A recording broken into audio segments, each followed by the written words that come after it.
Hi, Pisces Sun and Rising. Welcome to your November 2021 Astro Update. It's Raina here. I just did your forecast and I tried to record it off of my new laptop and it didn't. The volume was really low. I don't know why. But anyway, I'll just do it over again. What the heck? So, this is Scorpio season as the month begins. And Scorpio is a fellow water sign. So that forms a trine, and it means that the transits in Scorpio can be felt by you in a much more easy way than perhaps the Sag transits or the Gemini transits, because these are squares to you, that you would feel those. So but it's important to note that even things that flow easily, maybe they are taken for granted, and that's not a good thing. And things that irritate you spur you to action. So we can always frame things in a way that either supports us or keeps us doing the same old, same old. So on the 4th, we have a new moon at 12 degrees of Scorpio in the 9th house. The 9th house is the house of the higher mind. This is going to be a theme for you in the next year and a half, because we're having eclipse season in November and December. And the one in November is in Taurus, and that means that it's a lunar eclipse, so it's forming an opposition to the sun in Scorpio. And that's this house, this 9th house, which is all about expansion, higher mind, higher education, long distance travel, those kinds of things. God, that doesn't get any higher than that, right? So there may be some new developments here in the area of academic work, teaching or learning, actually, because if you have been wanting to go back to college, in the next year and a half, this may be some very important area, or teaching at a university, or teaching a religious subject, even something like, yoga, hatha yoga, I would put in this category. That can be kind of like we would call like an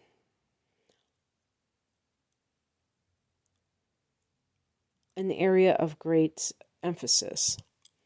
Now, it's important to note that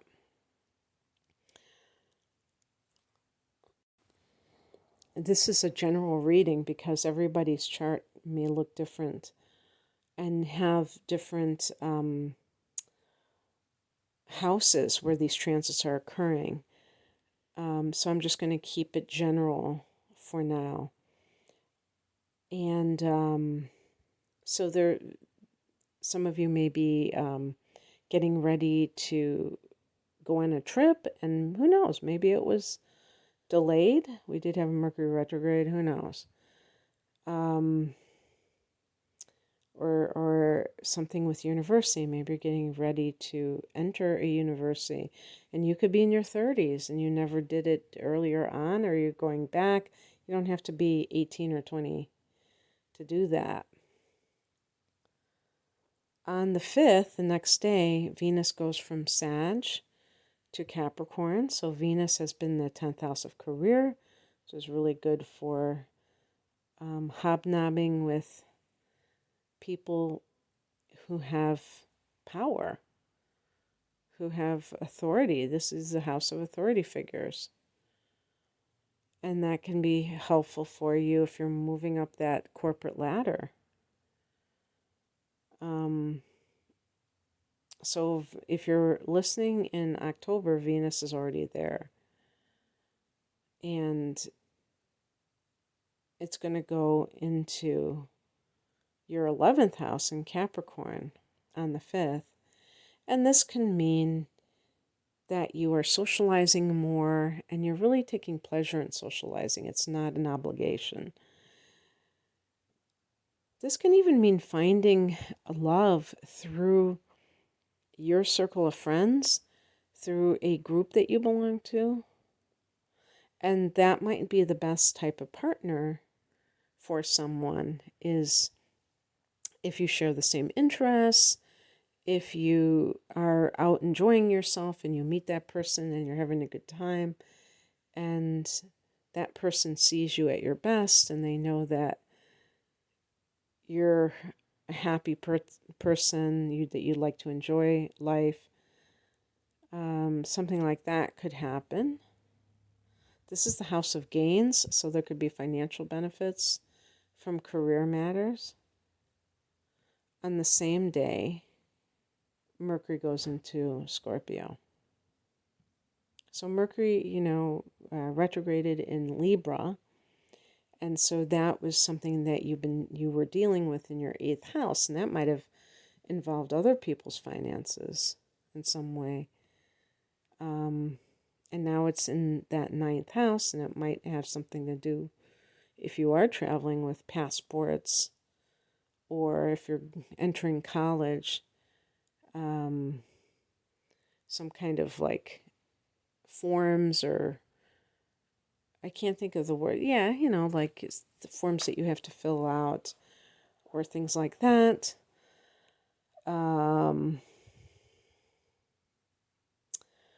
The 9th house is the house of publishing too. So if you have anything that you have been wanting to do, this might be a good time for it. If you want to, put forward some kind of writing of yours, or self-publish,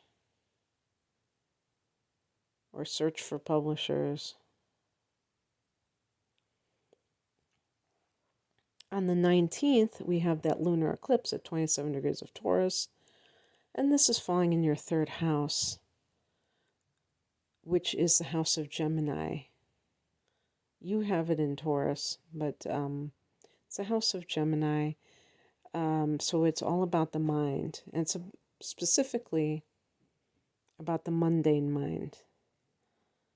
And that means the information that we use to get through a day, to navigate this world, how to, that kind of thing. It can be training that we receive that has a instructional, like certification, that kind of thing. And it can also be just like an internalized thing where you have an aha moment, and this can run the gamut.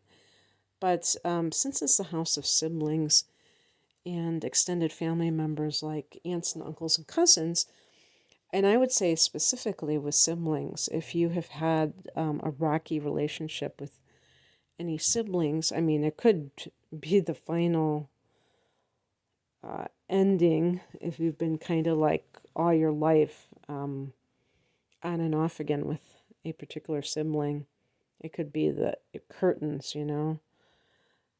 But also realizing the kind of dynamic you had, and maybe this was caused by a parent, especially like a narcissistic parent that favored you.